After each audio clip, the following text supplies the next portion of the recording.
All praises to Ahaya, Warawak Kadash, Bahashem Yeshaya. That's all praises to the Father and the Holy Spirit. In the name of the Son. Shalom, family. This is Sabal Nabayah. I have a very timely message for you all today. If you all listen carefully, you're going to see that it ties into the last few messages that I have had, as well as a lot of the things that Elder Ayil has been talking about lately. I keep telling you all that there is a spiritual shift that is taking place right now. And you guys need to be sensitive to spiritual things. We live in the physical realm, but we are connected to the spiritual realm, and it is all around us. So, how you perceive the spiritual realm, because let me tell you, whether you try to or not, you are dealing with highly spiritual things all the time. It's just a lot of you don't realize what type of spiritual things you are dealing with. You don't know what you're yoking yourself up to. And a lot of you do realize at this point. Of course, I'm not speaking to those people who are very spiritually aware and who have been learning and growing with us. So, last month, my wife surprised me. She surprised me and she gave me a gift. The gift that she gave me was a staff. I was like, oh, this is cool, a staff. So I went into the scriptures, and I'm going to reveal some things about staffs today. Staff, rod. These words are oftentimes interchangeable. And we're going to jump into it. We're going to do it like we always do it. We're going to start off in Isaiah chapter 28. We're going to read verses 9 and 10. It says, "Whom shall he teach knowledge, and whom shall he make to understand doctrine? Them that are weaned from the milk and drawn from the breast. For precept must be upon precept, precept upon precept, line upon line upon line, here a little and there a little." All right. So you guys understand that we get our understanding via the precepts, here a little and there a little. We don't just read it straight through and get our understanding that way. We get our understanding the way the Bible instructs us to understand. Let's go to Psalm 119, verse 104. It says, "Through thy precepts I get understanding. Therefore I hate every false way." Then we're going to drop down to 128. It says, "Therefore I esteem all thy precepts concerning all things to be right, and I hate every false way." So when you get your understanding this way, you start to see the true path, the right path, because you are esteeming everything to be right via the precepts. And then you can also see those false paths, and you hate that. You hate every false way. So you want to walk on the right path, the narrow path. Okay, family, so going forward, I want to let you all know what books you're going to need. So you are going to need your New Testament, your Old Testament. You're going to need the sealed Book of Mormon. You're going to need the Book of Enoch. You're going to need the 12 Patriarchs. And you're going to need your sealed portion. I believe that is everything that you're going to need, but I might be mistaken. There might be another book thrown in there or two. All right, let's go. Okay, guys, we're going to go to Exodus chapter 12.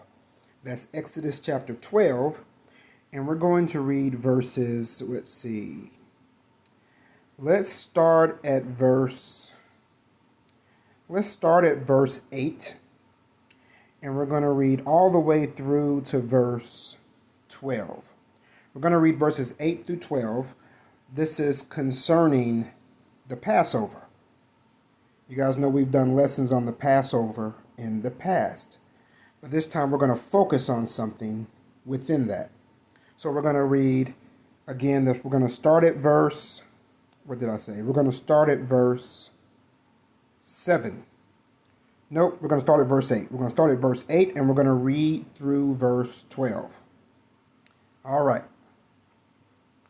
And they shall eat the flesh in that night, roast with fire and unleavened bread, and with bitter herbs shall they eat it. Eat not of it raw, nor sodden at all with water, but roast with fire, his head with his legs, and with the purtenance thereof. And ye shall let nothing of it remain until the morning, and that which remaineth of it until the morning ye shall burn with fire.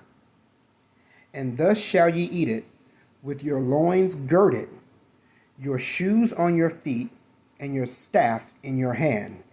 And ye shall eat it in haste. It is the Most High's Passover.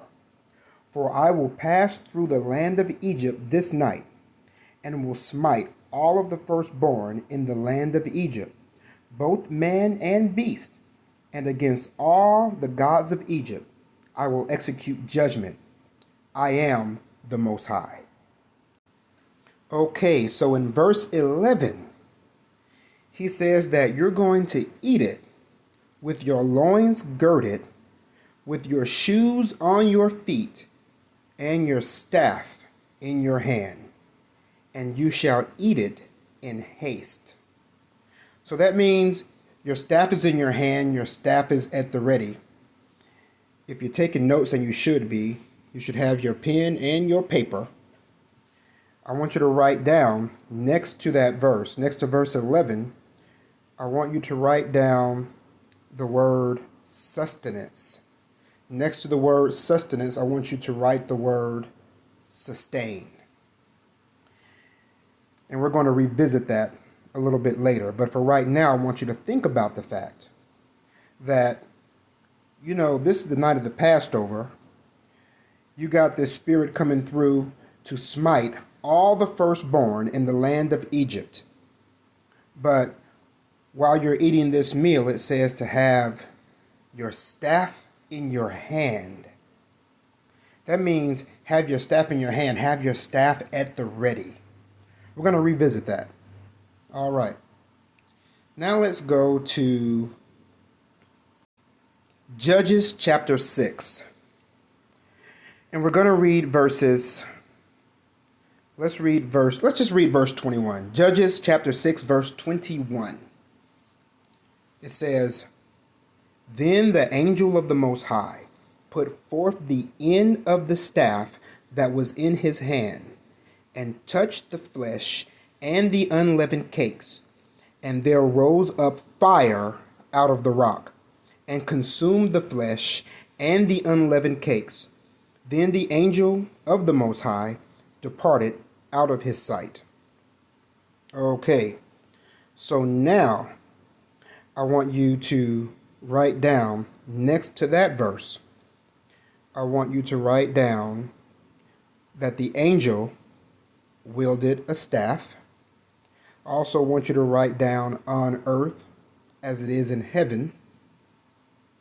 And then I want you to write down that the doctrine of Melchizedek, the doctrine of heaven, is what is being used above. That's what's being used in the upper heavenly realms. But at the time, down here on earth, they were operating on that lesser doctrine. They were operating in that lesser priesthood, that Aaronic priesthood. But I want to show you that the angel who was operating under the doctrine of Christ was actually wielding a staff. Ask yourself the question, why was the angel wielding a staff? All right, now let's go check out David and Goliath. Let's go to 1 Samuel 17, And we're going to read verses 38 through 40. That's 1 Samuel 17, 38 through 40. It says, "And Saul armed David with his armor, and he put an helmet of brass upon his head. Also he armed him with a coat of mail. And David girded his sword upon his armor, and he essayed to go, for he had not proved it. And David said unto Saul, I cannot go with these, for I have not proved them. And David put them off him. And he took his staff in his hand, and chose him 5 smooth stones out of the brook, and put them in a shepherd's bag, which he had even in a scrip. And his sling was in his hand, and he drew near to the Philistine. So David said, I can't rock with your sword and your armor. But then he took his staff in his hand, and then he chose 5 smooth stones out of the brook. And we all know what happened to Goliath after that. Okay, so now let's go to Exodus chapter 4. And we're going to read verses 1 through 9. That's Exodus chapter 4, verses 1 through 9. And it reads, And Moses answered and said, But behold, they will not believe me, nor hearken unto my voice. For they will say, The Most High hath not appeared unto thee. And the Most High said unto him, What is that in thine hand? And he said, A rod. And he said, Cast it on the ground. And he cast it on the ground, and it became a serpent. And Moses fled from before it. And the Most High said unto Moses, Put forth thine hand, and take it by the tail. And he put forth his hand, and caught it, and it became a rod in his hand. That they may believe that the most high power of their fathers, the power of Abraham, the power of Isaac, and the power of Jacob, hath appeared unto thee.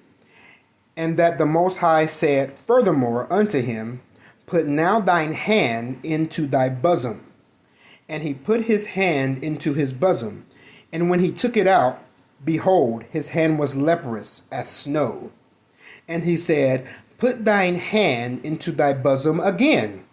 And he put his hand into his bosom again, and plucked it out of his bosom, and behold, it was turned again as his other flesh. And it shall come to pass, if they will not believe thee, neither hearken to the voice of the first sign, that they will believe the voice of the latter sign. And it shall come to pass, if they will not believe also these 2 signs, neither hearken unto thy voice, that thou shalt take of the water of the river, and pour it upon the dry land. And the water which thou takest out of the river shall become blood unto the dry land. So the Most High said, These are 2 signs. And he's talking about the rod, the staff, and the other sign was the hand, that hand that he commanded him to stretch out. Okay, let's get a little bit more on this. Let's go to Exodus chapter 17. That's Exodus chapter 17, and we're going to read verses 8 through 14. That's Exodus chapter 17, verses 8 through 14. Then came Amalek and fought with Israel in Rephidim. And Moses said unto Joshua, Choose us out men, and go out, fight with Amalek tomorrow. I will stand on top of the hill with the rod of God in mine hand. So Joshua did as Moses had said to him, and fought with Amalek. And Moses, Aaron, and Hur went up to the top of the hill. And it came to pass, when Moses held up his hand, that Israel prevailed. And when he let down his hand, Amalek prevailed. But Moses' hands were heavy, and they took a stone and put it under him, and he sat thereon. And Aaron and Hur stayed up his hands, the one on the one side, and the other on the other side.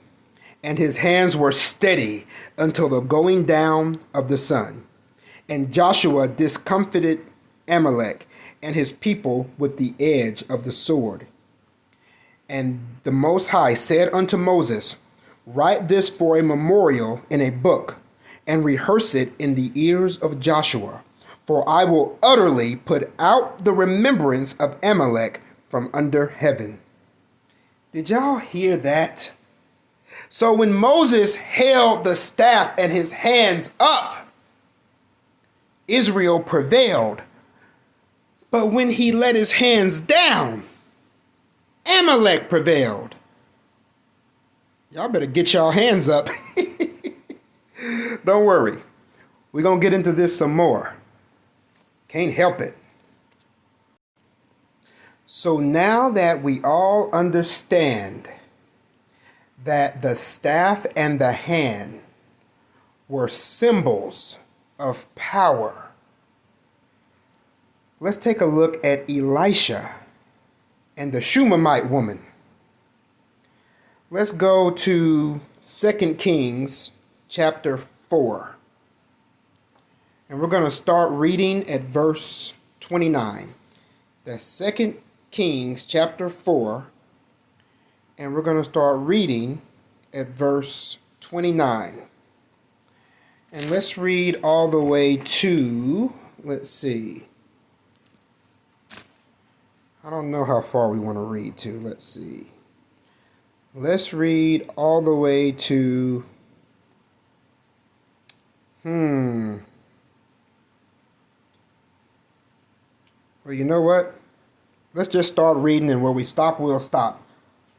I don't know. It's only 44 verses in there. So we're going to start reading at verse 29. That's 2 Kings chapter 4, verse 29. Then he said to Gehazi, Gird up thy loins, and take my staff in thine hand, and go thy way. If thou meet any man, salute him not. And if any salute thee, answer him not again. Lay my staff upon the face of the child. Okay, guys, stop for a second. So if you guys don't know what is going on, what happened was this woman who was given a child, well, the child died. The child died, and the woman came to Elisha to see what can be done. What can be done about my dead child? Okay, so verse 29, he tells Gehazi to lay his staff upon the face of the child. So let's start back reading at verse 30.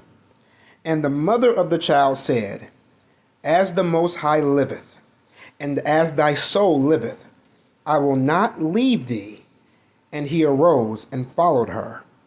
And Gehazi passed on before them, and laid the staff upon the face of the child. But there was neither voice nor hearing. Wherefore he went again to meet him, and told him, saying, The child is not awaked. And when Elisha was come into the house, behold, the child was dead, and laid upon his bed. He went in therefore, and shut the door upon them twain, and prayed unto the Most High. And he went up, and lay upon the child, and put his mouth upon his mouth, and his eyes upon his eyes, and his hands upon his hands. And he stretched himself upon the child, and the flesh of the child waxed warm. Then he returned and walked in the house to and fro, and went up, and stretched himself upon him. And the child sneezed 7 times, and the child opened his eyes. And he called Gehazi, and said, Call the Shunammite. So he called her. And when she was come in unto him, he said, Take up thy son. Then she went in and fell at his feet and bowed herself to the ground and took up her son and went out. All right, so we stopped in verse 37. But you see what happened here was Elisha sent his staff before him. Well, why did he do such a thing? Well, like we just read with Moses, that staff was a representation of power. And before we finish this lesson, you're going to see what kind of power the staff represents, what kind of power the rod represents. See, how do you know when a person is a police officer? A person walks up to you in the park or in a public place or anywhere and says, "Hey, freeze, I'm a cop." Well, what do you say if that person just looks like a person? You don't have no proof that this person is a cop. But then that person shows you what? They show you their badge. And then you're like, oh, they got a badge. And don't let them have a badge and a gun. Then you really believe that this person is law enforcement. Let's keep going. All right, let's go to some of y'all's favorite chapter in the Bible. Let's go to the 23rd Psalm. And we're going to read verse 4. That's Psalm 23, verse 4. Yea, though I walk through the valley of the shadow of death, I will fear no evil, for thou art with me. Thy rod and thy staff, they comfort me. So, what is this saying? That's saying that the Most High has a rod and a staff, and they bring comfort, they bring ease, they bring compassion. Because that's what that word, comfort, that's what that word means. In the Hebrew, that word is nakam. So, comfort, compassion, to breathe deeply. You know, it's got quite a few meanings if you actually really break it down. But I want you guys to notice something. The rod, the staff, they are bringing comfort. Kind of reminds you of Christ, doesn't it? Didn't Christ tell us about a comforter? But what else can a rod bring? Kind of makes you think about how a lot of Christians out there, they worship that good time Jesus. But they don't think about the fact that when he comes back, he's coming for war. What else is a rod and a staff used for? Let's go to Isaiah 30 and read verse 32 and 33. That's Isaiah 30 and read verse 32 and 33. It says, "And in every place where the grounded staff shall pass." When you see grounded staff, that means the staff of punishment. "And in every place where the grounded staff shall pass, which the Most High shall lay upon him, it shall be with tabrets and harps, and in battles of shaking will he fight with it." So you see that? He will fight with the grounded staff. 33 says, "For Tophet is ordained of old, yea, for the king it is prepared. He hath made it deep and large. The pile thereof is fire and much wood, and breath of the Most High, like a stream of brimstone, doth kindle it." So, if you want to know what it's talking about, where you see it say, "For Tophet is ordained, all you have to do is go to Jeremiah 7 and 31. And let's do that. Let's go there. Jeremiah 7 and 31. And it reads, let's see, 7 and 31. It says, "And they have built the high places of Tophet, which is in the valley of the son of Hinnom, to burn their sons and their daughters in the fire, which I commanded them not, neither came it into my heart." So you reap what you sow. You want to burn something? We're going to show you how to burn something. I'm going to show you the fire of the Most High Power. We are talking about the staff of the Most High Power. Now let's go to Zechariah Chapter 11. And we're going to read verses 4 through 7. That's Zechariah Chapter 11, verses 4 through 7. "Thus saith the Most High, my power, feed the flock of the slaughter, whose possessors slay them, and hold themselves not guilty. And they that sell them say, Blessed be the Lord, for I am rich. And their own shepherds pity them not. For I will no more pity the inhabitants of the land, saith the Most High. But lo, I will deliver the man, every one into his neighbor's hand, and into the hand of his king, and they shall smite the land, and out of their hand I will not deliver them. And I will feed the flock of the slaughter, even you, O poor of the flock. And I took unto me 2 staffs, the one I called Beauty, and the other I called Bands, and I fed the flock." So right here we are seeing that he took 2 staffs called Beauty and called Bands. That was what he named them. And he fed the flock with them. So the staves are food, they are sustenance, they can be used to sustain. Now let's take a look at these names, Beauty and Bands. Let's start off with beauty. The word that they used for beauty also means grace, splendor, pleasantries, and delight. These are the words used for the staff called beauty.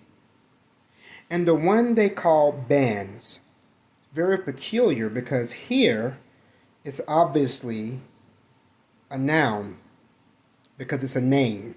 A noun is what? A person, place, or thing. So we have a noun and they use the word bands.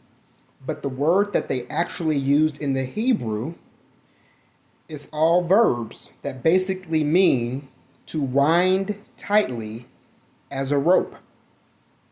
So they use the word bands, but more accurate word to use would be unity. So this word bands, that's what it means, unity. So we got beauty and bands, or unity. Hold on one second, someone's knocking at my door. Okay, I'm back, y'all. Let's go ahead and read. Let's read in Zechariah chapter 11, and let's read verse 8. That's Zechariah chapter 11, verse 8. It says, 3 shepherds also I cut off in 1 month, and my soul loathed them, and their soul also abhorred me. That word abhorred means hated. It says their soul hated me. So let's go now to Hosea chapter 5, and we're going to read verses 1 through 7 so we can get some understanding on Zechariah 11 and 8. So we're going to go to Hosea chapter 5, and we're going to read verses 1 through 7. Hear ye this, O priest, and hearken, ye house of Israel, and give ye ear, O house of the king, for judgment is toward you. So he says, hear priest, hear house of Israel, and hear the house of the king. That lets you know that in Zechariah, where verse 8 says, 3 shepherds also I cut off in 1 month. Well, those 3 shepherds that is speaking of is talking about the priest, the prophets, and the kings. That's what it says in Hosea chapter 5, verse 1. So priests, prophets, and kings are who we're talking to. So let's read that again. Hear ye this, O priest, and hearken, ye house of Israel, and give ye ear, O house of the king, for judgment is toward you, because ye have been a snare on Mizpah, and a net spread on Tabor, and the revolters are profound to make slaughter, though I have been a rebuker of them all. I know Ephraim and Israel is not hid from me. For now, O Ephraim, thou committest whoredom, and Israel is defiled. They will not frame their doings to turn unto their power, for the spirit of whoredoms is in the midst of them, and they have not known the Most High. And the pride of Israel doth testify to his face. Therefore shall Israel and Ephraim fall in their iniquity. Judah also shall fall with them. So you see that? You understand now why in Zechariah 11 verse 8 it says, 3 shepherds also I cut off in 1 month, and my soul loathed them, and their soul abhorred me, because they had fallen into whoredoms. All right. Now, let's go ahead and read Zechariah 11, and we'll read 9 through verse 11. That's Zechariah 11, and we're going to read verses 9 through 11. And it reads, Then said I will not feed you that dieth, let it die. Oh, Salakia. Then said I will not feed you that dieth, let it die. And that is to be cut off, let it be cut off. And let the rest eat, every one the flesh of another. And I took my staff, even beauty, and cut it asunder, that I might break my covenant which I had made with all the people. What's that say? Break the covenant. But if you read right ahead, what did it say? It says, I will not feed you that dieth. You see that? So you're not bound after death. But anyway, it says, let's see, where was I? And I took my staff, even beauty, and cut it asunder, that I might break my covenant which I had made with all the people. And it was broken in that day. So the poor of the flock that waited upon me knew that it was the word of the Most High. Look at that. So the covenant was broken, but the poor of the flock that waited upon the Lord knew that it was the word of the Lord, that it was the word of the Most High. Let's go to Zechariah chapter 3, and we're going to read verses 12 and 13. That's Zechariah chapter 3, and we're going to read verses 12 and 13. I will also leave in the midst of thee an afflicted and poor people, and they shall trust in the name of the Most High. The remnant of Israel shall not do iniquity, nor speak lies, neither shall a deceitful tongue be found in their mouth, for they shall feed and lie down, and none shall make them afraid. So now you understand where it says that, and it was broken in that day. And so the poor of the flock that waited upon me knew that it was the word of the Most High. He always takes care of those that stay humble, of those that wait upon the Most High, that reach out to him with a contrite and broken heart. Now let's go back and read Zechariah chapter 11, and we're going to read verses 12 and 13. That's Zechariah chapter 11, verses 12 and 13. And I said unto them, if ye think good, give me my price, and if not, forbear. So they weighed for my price 30 pieces of silver. And the Most High said unto me, cast it unto the potter, a goodly price that I was prized at of them. And I took 30 pieces of silver and cast them to the potter in the house of the Most High. All right, let's get some understanding via the precepts. Let's go over to Acts chapter 1, and we're going to read verses 18 and 19. That's Acts chapter 1, verses 18 and 19. Now this man purchased a field with the reward of iniquity, and falling headlong, he burst asunder in the midst, and all his bowels gushed out. And it was known unto all the dwellers at Jerusalem, insomuch as that field is called in their proper tongue Aceldama, that is to say, the field of blood.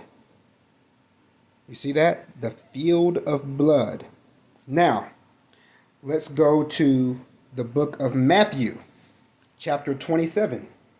And we're going to read verses 3 through 10. That's Matthew chapter 27. And we're going to read verses 3 through 10. It says, Then Judas, which had betrayed him, when he saw that he was condemned, repented himself, and brought again the 30 pieces of silver to the chief priests and elders, saying, I have sinned in that I have betrayed the innocent blood. And they said, What is that to us? And thou to that? And he cast down the pieces of silver in the temple and departed, and went and hanged himself. And the chief priests took the silver pieces and said, It is not lawful for to put them into the treasury, because it is the price of blood. You see that? It was blood money. And they took counsel and brought with them the potter's field to bury strangers in. Wherefore that field was called the field of blood unto this day. That was fulfilled, that which was spoken by Jeremy the prophet, saying, And they took the 30 pieces of silver, the price of him that was valued, whom they of the children of Israel did value, and gave them for the potter's field, as the Most High appointed me. See, it's not a coincidence that Judas betrayed over 30 pieces of silver. Isn't that an ugly thing? You see now what happens when beauty was cut asunder? That staff was broken. Beauty was broken. And every time that beauty was broken, it was ugly. Now, let's go back to Zechariah chapter 11. And now we're going to read, let's see. We're going to read let's read verse 14. And we'll keep reading until, you know what, for now, let's just read 14.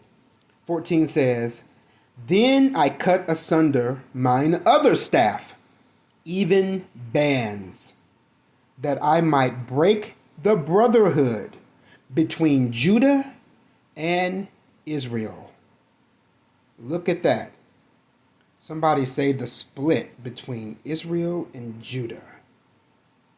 Do you guys understand that where it says, I cut asunder mine other staff, even bands? What did I tell you earlier about bands? What's that word mean? Unity. So now, unity had to be broken. And you wonder why so many times Israel and Judah have been at each other's throat. You see that? You wonder why there's, what's the word? Infighting. What do they call it? Black on black crime? It's right here. It's in the scriptures. Open the book and read. Now, guys, we're going to stay in chapter 11, and we're going to go ahead and read 15 through 17. That's Zechariah chapter 11, verses 15 through 17. It says, And the Most High said unto me, Take unto thee yet the instruments of a foolish shepherd. My goodness. He's saying, take the instruments of the foolish shepherd. For lo, I will raise up a shepherd in the land, which shall not visit those that be cut off, neither shall seek the young one, nor heal that is broken, nor feed that standeth still. But he shall eat the flesh of the fat, and tear their claws in pieces. Woe to the idle shepherd that leaveth the flock. The sword shall be upon his arm, and upon his right eye. His arm shall be clean dried up, and his right eye shall be utterly darkened. Do you guys understand that when you are speaking of a shepherd's tool is his staff? What else have you heard that word used for? Rod. What type of rods have you heard of? You've heard of a divining rod, or you've heard of a dowsing rod, like an antenna, like a spiritual antenna. You don't think that it was not a coincidence that when David said, I can't rock with these weapons because I haven't proved them, that he took his staff in his hand, then he chose himself those stones. You got to understand that he couldn't have chosen the right stones if he did not take his staff in his hand. There's a reason that scripture was written like that. It's not just because they want to be descriptive. No, there's a reason for it.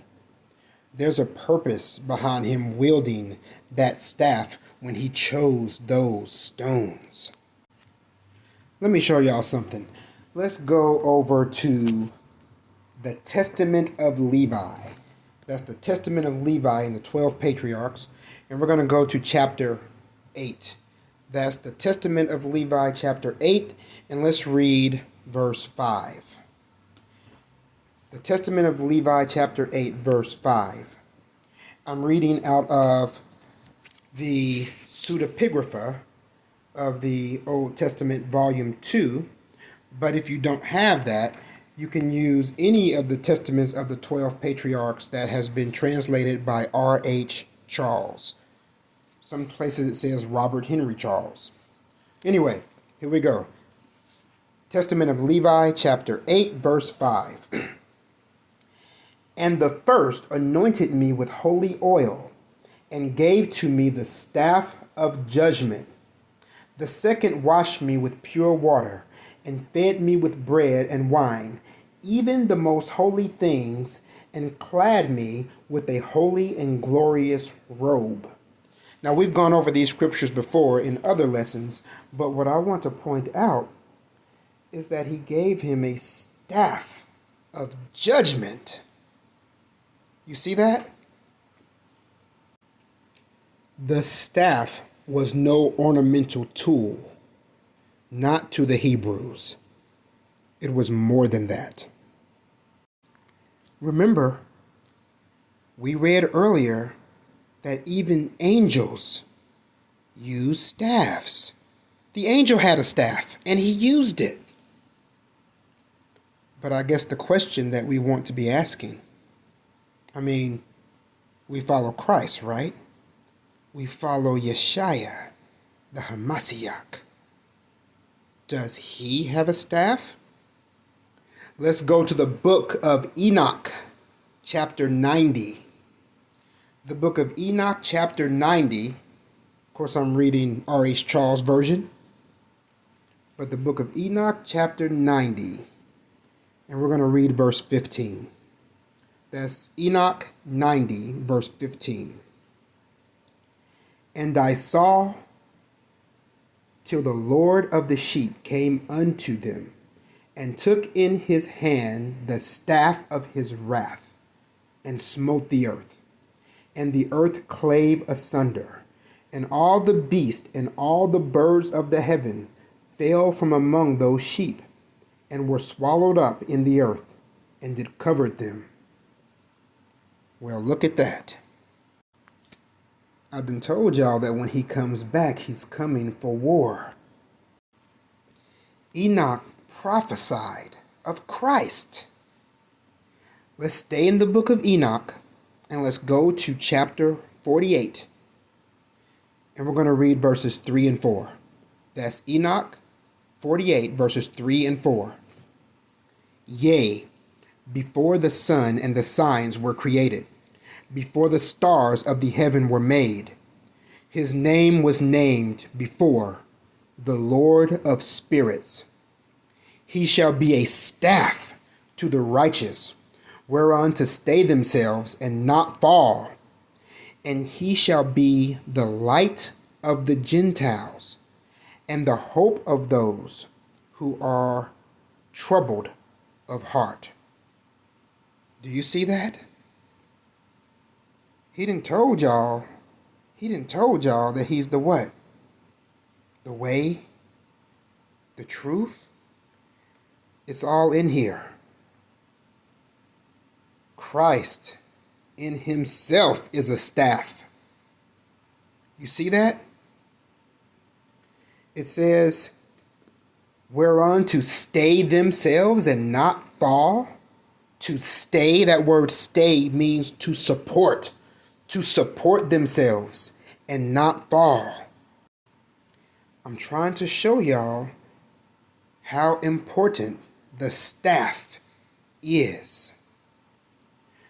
Do you guys know the story of Judah and Tamar?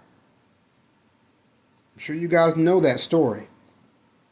But let's go read what Judah had to say in the Testament of Judah.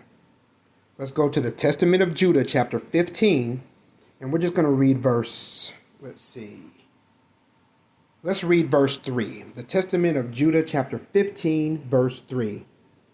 It says, for I gave my staff, that is the stay of my tribe. You see that? The stay of my tribe, the support of my tribe. He says, for I gave my staff, that is the stay of my tribe, and my girdle, that is my power, and my diadem, that is the glory of my kingdom. And indeed, I repented of these things. So what's he talking about right here? Let's go to chapter 15, stay in 15, and let's read from verse 1 so you understand. Because Judah gave in to fornication with his, ex-daughter-in-law. But that's complicated. But anyway, it says, he that committeth fornication is not aware when he suffers loss, and is not ashamed when put to dishonor. For even though a man be a king and commit fornication, He is stripped of his kingship by becoming the slave of fornication, as I myself also suffered. For I gave my staff, that is the stay of my tribe, and my girdle, that is my power, and my diadem, that is the glory of my kingdom. And indeed I repented of these things. So Judah found himself drunk on liquor and in the presence of prostitutes when he went up to Timnah. But then he didn't understand that this all had to happen because of prophecy. Because his sons, two of his sons, had already died from their wickedness in dealing with this woman, Tamar. So when this woman saw that Judah was not going to be a man of his word, because Judah was supposed to give his next son in line to be the husband of this woman. But when he did not do that, when he told her, hey, go stay with your daddy, go live with your daddy, and when my next son comes of age, then you can marry him. But Judah saw that his other two sons had died, and he didn't want his other son to die. So he kind of dealt treacherously, and he did not call her.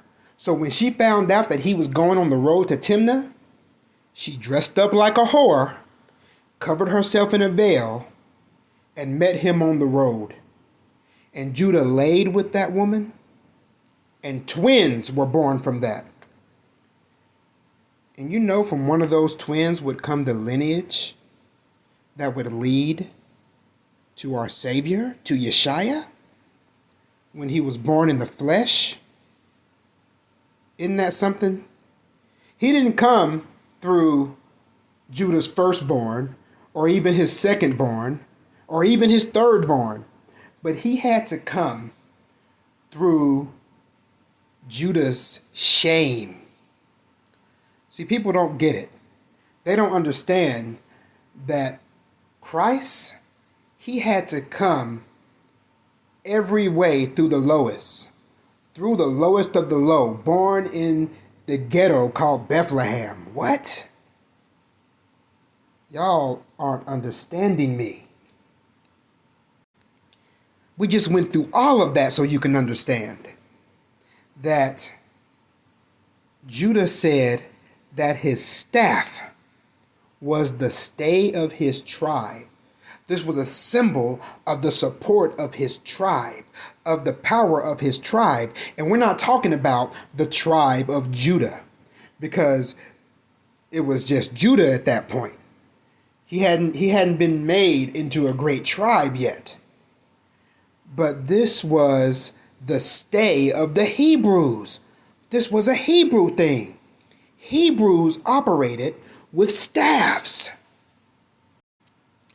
Let's go to Isaiah chapter 3 and read verse 1. That's Isaiah chapter 3, verse 1. For behold, the Most High of hosts, doth take away from Jerusalem and from Judah the stay and the staff, the whole stay of bread and the whole stay of water. You see that? Everything you need for life, he'll take it away. See, they knew what these scriptures meant. They knew how important that staff was. Let's go to Psalm chapter 18. Psalm chapter 18, and we're going to read verse 18. That's Psalm 18, verse 18. It says, they prevented me in the day of my calamity, but the Most High was my stay. The Most High was my support. The Most High was my staff. Psalm 55 and verse 22 says, cast thy burden upon the Most High, and he shall sustain thee. He shall never suffer the righteous to be moved. You see that? He shall sustain thee. He shall be your sustenance. He shall give you a staff. It's all right here in the scriptures. You get understanding via the precepts. That was Psalm 55 and verse 22. I didn't say it twice, so I'm telling you again now. That was Psalm 55, verse 22.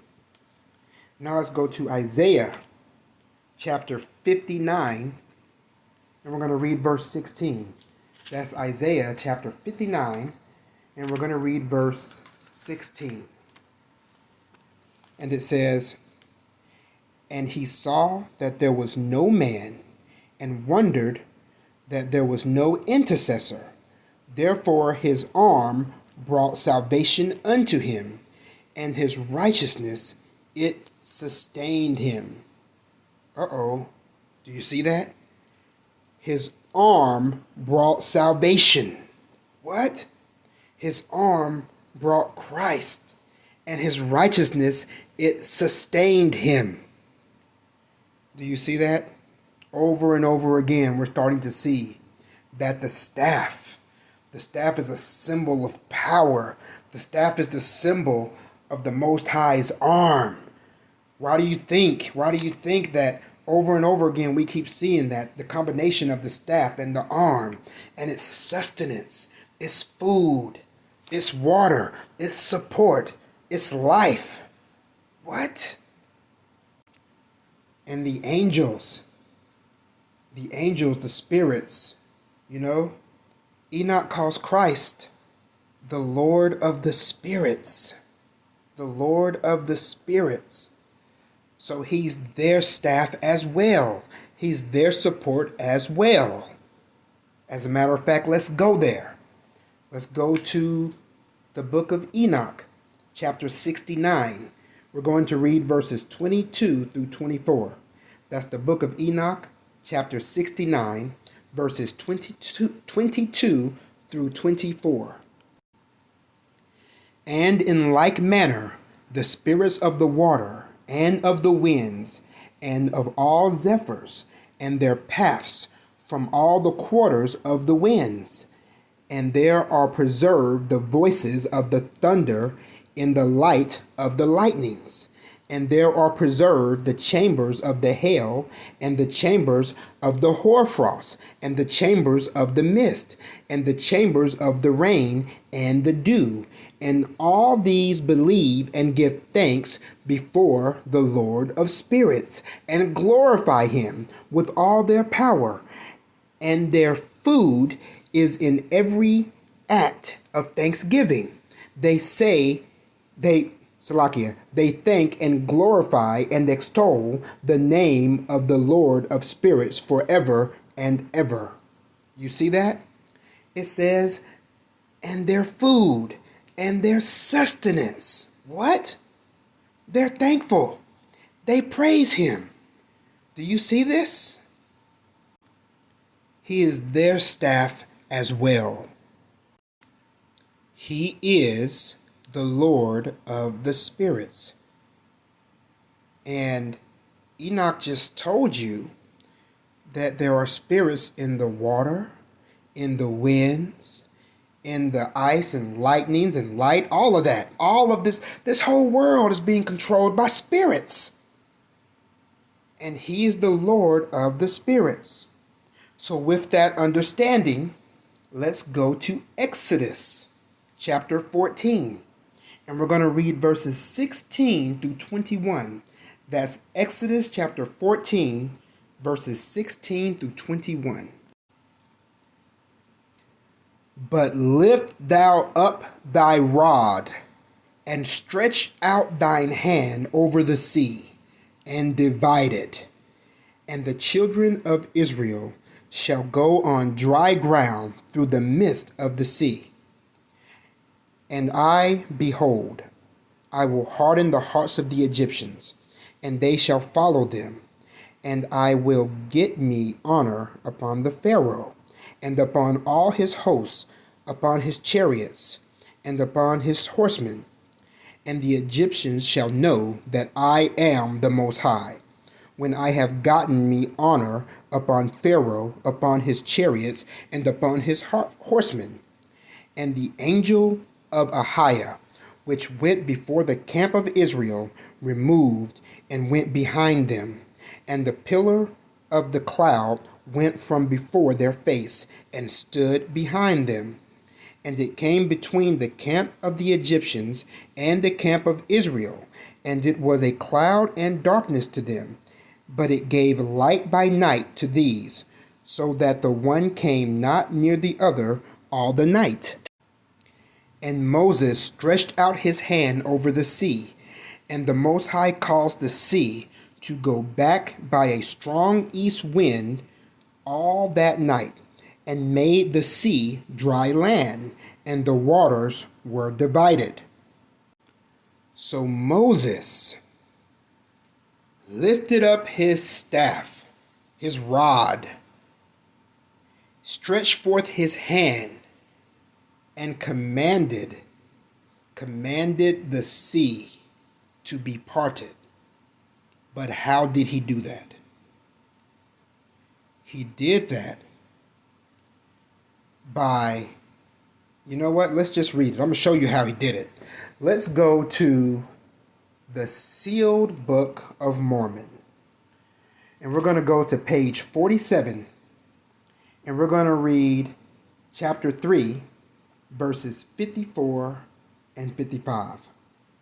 That's the sealed Book of Mormon, chapter 3, verses 54 and 55. Behold, you are well aware of this agitation in your mind, my servant Moses, and you know how difficult it is to recognize the feelings of light amidst this stupor of emotions coming out of darkness, which tends to prevent the children of men to identify feelings originating from light and truth. For how much it was required that you should invoke me, the Most High, in your afflictions, when you were with the people among the mountains and were surrounded by the carriages of Pharaoh and waters of the sea. And so the people were filled with uncertainty, and the stupor of fear and doubt suddenly came to occupy their thoughts. And as soon as they left out the feelings of faith and gratitude that until then filled their hearts, immediately they lost out their convictions of serving unconditionally to me, the Most High, with all their heart, soul, and understanding. But as for you, Moses, you marveled at my previous deed and remembered my work in the land of Egypt and kept full hope in your countenance to that I, the Most High, would save them, seeking in you the highest feelings that may exist in earthly man. You see that? The highest feelings that may exist in earthly man, who bring forth the power of my priesthood among the children of men in the flesh. And when you had compassion on my people, which was about to perish in the hand of Pharaoh, you found yourself then in full condition of summoning my presence, not in words, because my name cannot be pronounced by the human mouth, but in your heart, invoking the feeling that prefigures my whole being, which you could only understand in the realm of human understanding as being the most sublime and elevated feeling that there is, yea, of the unconditional love. You see that? You have to summon feelings from light. You have to summon the highest feelings that may exist in earthly man. And you have to have compassion. What did we talk about in my last lesson? Being moved by compassion. Look how much Christ was moved by compassion when he went out among people. Elder Ayil's been talking about it. Being moved by compassion because he's been in the places. He's experienced some life. He's dealt with some things. He's seen what his people are going through, and his heart crieth out. Are y'all understanding what this word is saying right here. Unconditional love. What is that? What is unconditional love? Do you have conditions on the love you have for yourself? Let's go to the book of Matthew, chapter 22. We're going to go to Matthew chapter 22, and we're going to read verses 37 through 40. That's Matthew 22, and we're going to read verses 37 through 40. And it reads, I went too many pages. Hold on. Let's see. Matthew 22 and verses 37 through 40. Okay. And it reads, Yeshua said unto him, Thou shalt love the Most High thy power with all thy heart and with all thy soul and with all thy mind. This is the first and great commandment. And the second is like unto it. Thou shalt love thy neighbor as thyself. On these two commandments hang all the law and the prophets. Wow. On these two commandments hang all the law and the prophets. You don't have conditions on how you love yourself. So that same unconditional love you have for yourself, you need to use to love your neighbor as thyself.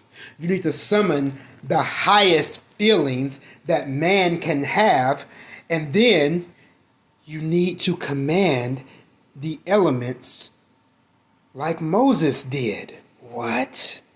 What? Are y'all understanding? Are you understanding that when it comes to working these miracles, to doing things that the prophets did, because it wasn't just Moses, the prophets knew how to get down like this. Elisha knew how to get down like this. Isaiah, Jeremiah, the prophets knew these things. Let's go back to the sealed book of Mormon and let's read. Stay in chapter 3. We're going to read verse 56 now. It says, For whosoever shall call upon my name shall be saved. And so shall it be in the last days among my people. But how shall they call on him whom they have not known, by whose name no mouth can pronounce? And guys, right there in the footnote under verse 56, it says Joel 2:32, and that is accurate. It says basically the same thing. Now I want you guys to, let's go ahead and read verses, let's see. Let's go ahead and read verses 57 through 65. That's 57 through 65 in chapter 3 of the sealed book of Mormon. It says, Now this is the great mystery which I, Moses, must keep hidden from the world until the Most High finds it prudent to reveal it to the sons of men. For it is the key to operating the holy priesthood of the Son of God, and for the purpose of no one to usurp his name. It was that the priesthood in the days of Abraham was called the priesthood of Melchizedek. This was determined in ancient times, even in the days when it was known according to the order of Enoch, in recognition of the high priesthood that dignified Enoch, and then according to the order of Melchizedek, in honor of the great priest who was Melchizedek when he reigned over Salem, obtaining double peace under his rule, both in the position he held as king and in the office of high priest. It was therefore out of reverence for the name of God that this holy priesthood, according to the order of the only begotten Son, which is found in the likeness of the Father, and who par excellence received the same name as his, yea, it is in him that one fulfills the words directed to me, Moses, by the great Jehovah. And I'm going to show, in this same verse, it proves to itself that Jehovah right there is an injection. But it says, by the great Jehovah, when said, behold, I send an angel before thee, to keep thee in the way, and to bring thee into the place which I have prepared. Beware of him, and obey his voice. Provoke him not, for he will not pardon your transgressions. For my name is in him, and since no other angel has inherited a name like his, is therefore as excellent as I am. So you got to understand, and they even capitalized I am. So you know that by that I am, that Jehovah is an injection, because Jehovah means what? He is. That's two different things. I am is not he is. Let's keep reading.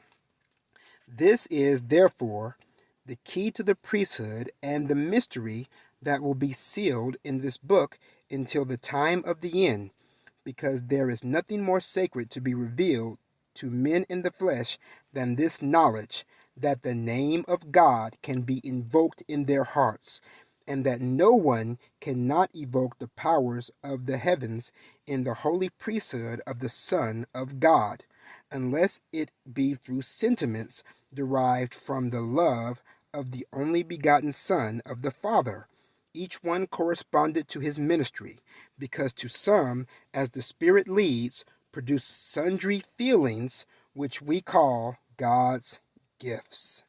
You see that? Just like it says in the footnotes, you can go to those verses that are written right there. But that is amazing. And notice that it says that the name can be invoked in your heart. So, you know what? It's really all about faith, and really all about those feelings that we have been talking about, those highest feelings that the Bible keeps bringing up over and over and over and over again. Let's keep reading. You cannot, therefore, effect a single part of my work if there be not among you the sentiments derived from the gifts which correspond to a spark of me, the Most High. You see that? You can't affect a single part of the work. You have to have these feelings when you're operating with the Holy Spirit. Let's keep reading. No, in no way can my people live in the height of my priesthood in a united order as it did in the days of Enoch, without the noblest and high feeling in their hearts, all derived from charity, that's love, which is the purest expression of the love of God among the children of men. Much less you can affect any ministry, whether it be healing or powerful works, without any of the feelings derived from this greater gift. This, therefore, is the procedure among the various ministries which are in priestly order of the only begotten Son. For no authorized representative in the sacred order of my priesthood can perform any miracle, such as healing, unless there is the gift of compassion in your hearts when they pray with hands on top of the sick. Your action will be in vain if there is no corresponding feeling within you to do the work, whatever it may be. Do you see that? It is a requirement. You have to be moved by compassion. You see now how all these lessons are working together? Verse 65. This, therefore, is the secret sealed, which must be hidden from future generations until Shiloh in the meridian of times comes, and an appendix demonstrative of the full power of my holy priesthood be given through him, to be revealed again in the final part of the fullness of times, when at last this book, which I command that you seal it, will be again exposed to the remnants of my people in the last days, and that is right now. The last days. Oh, and look at that. Beautifully, it puts Genesis 49 right there. And we all know about the beautiful prophetic verses in Genesis 49th chapter when Jacob was on his deathbed. Israel, our father. Okay, now let's go to, let's see. Let's go to St. John chapter 13.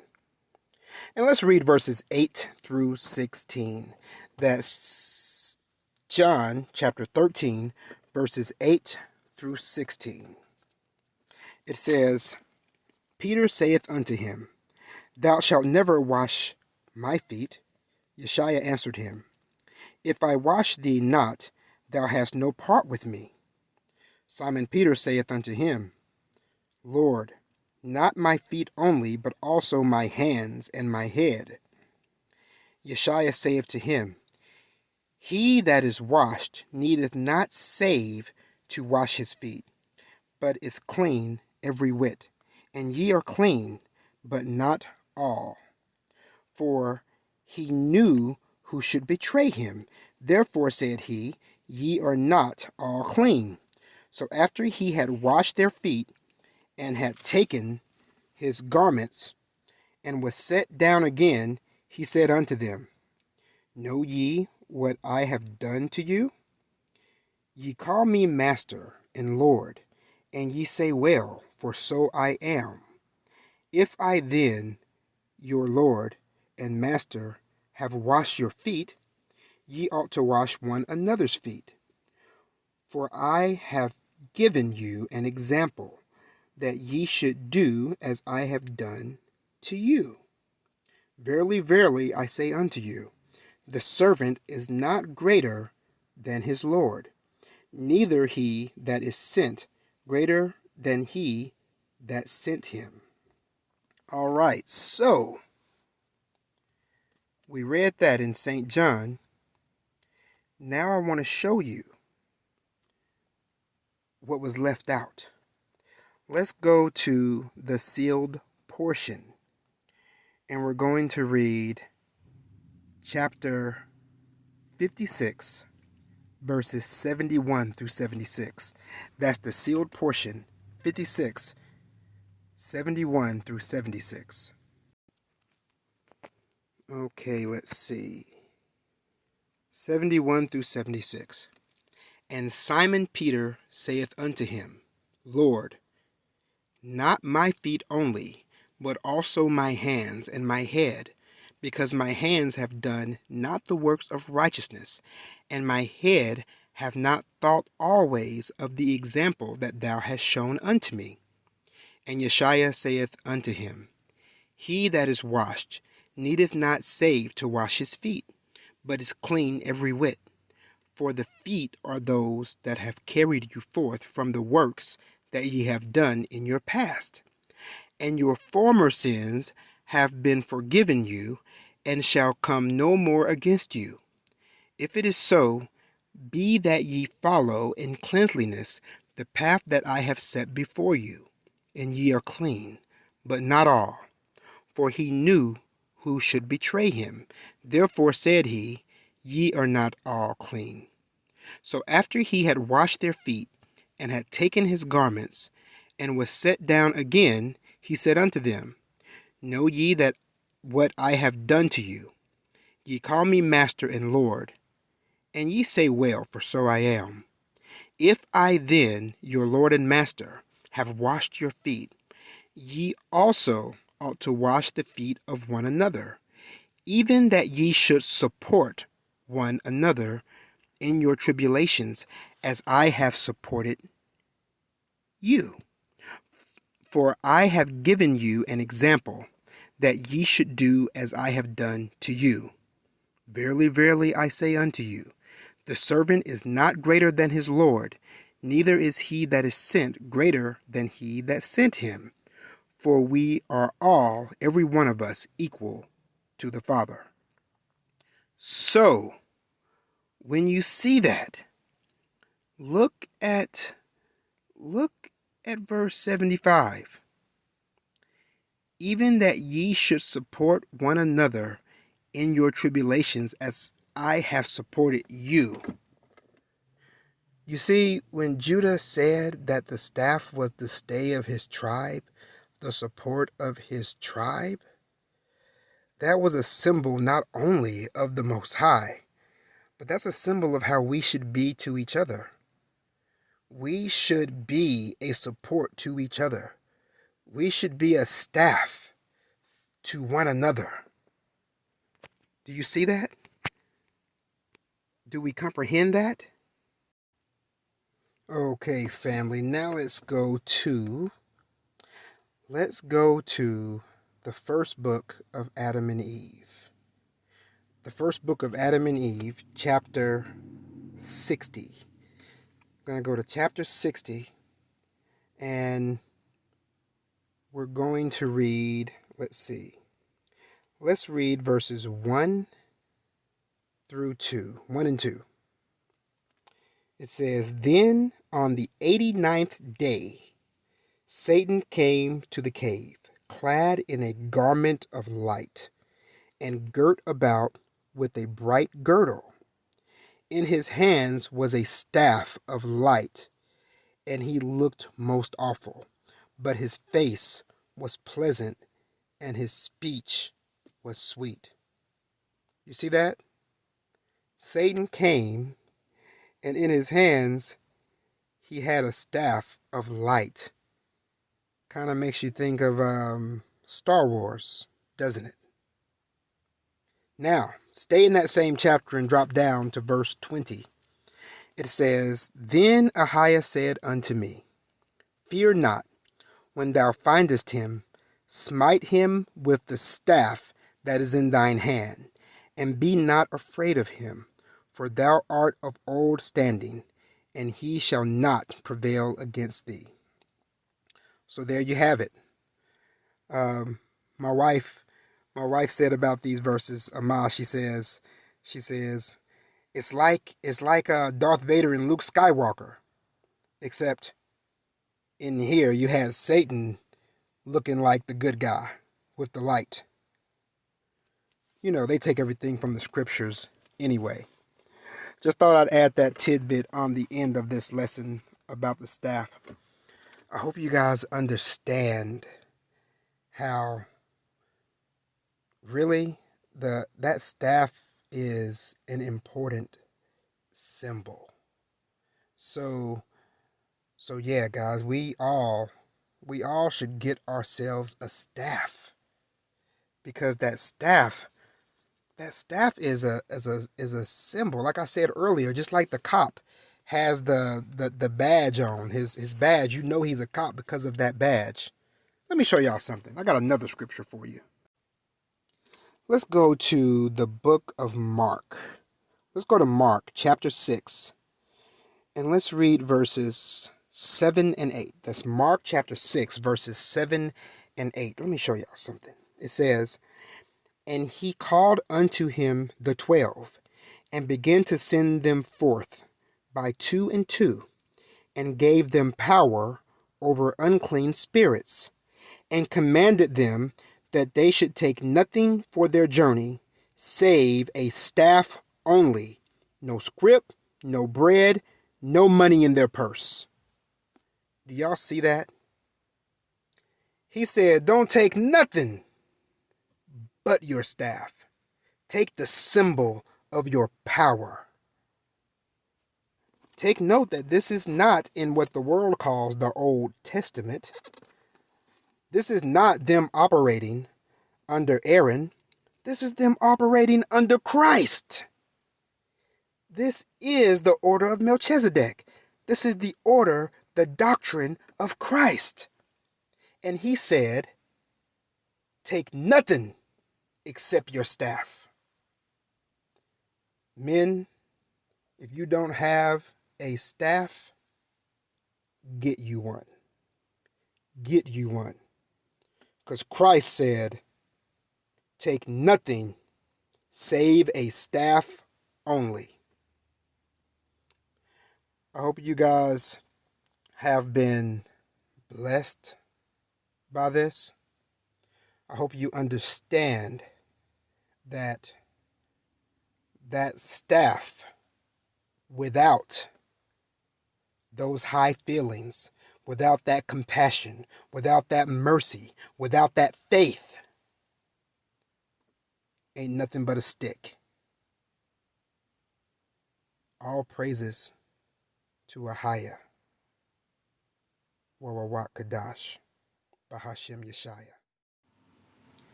All praises to Ahaya, Warawak Kadash, Bahashem Yeshaya. That's all praises to the Father and the Holy Spirit. In the name of the Son.